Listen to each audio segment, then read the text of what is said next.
अस्सलाम वालेकुम दोस्तों, कीअं आहियो तव्हां? उम्मीद आहे त सभु ख़ैरियत सां हूंदा। मुंहिंजो नालो आहे मौज़म जमाली ऐं तव्हां ॾिसी रहिया आहियो MJ ऑफिशियल यूट्यूब चैनल।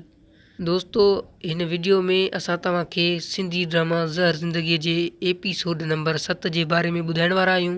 जीअं त एपिसोड नंबर 7 में छा थींदो छा न थींदो, इहो सभु कुझु असां तव्हांखे हिन वीडियो में ॿुधाइण वारा आहियूं। उन करे वीडियो खे आख़िर ताईं ॾिसिजो। पसंदि अचे त लाइक करणु न विसारींदा। चैनल ते नवां आहियो चैनल खे सब्सक्राइब करे बेल आइकन जे बटन खे ऑल ते सेट करे छॾींदा।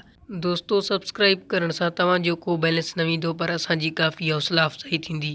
त दोस्तों, सभिनि खां पहिरियां आउं तव्हां खां इहो सुवालु कंदसि त ज़हर ज़िंदगी ड्रामो तव्हांखे कीअं लॻी रहियो आहे, इहो असांखे कमेंट जे बॉक्स में लाज़मी ॿुधाइजो।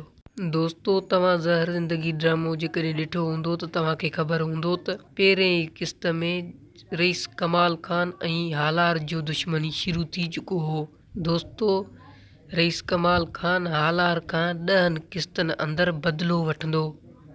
दोस्तों, ऐं ॿिए तरफ़ मीरा छोकिरियुनि खे सेखारे रही आहे त छोकिरनि खे कीअं बेवकूफ़ बणाइबो आहे।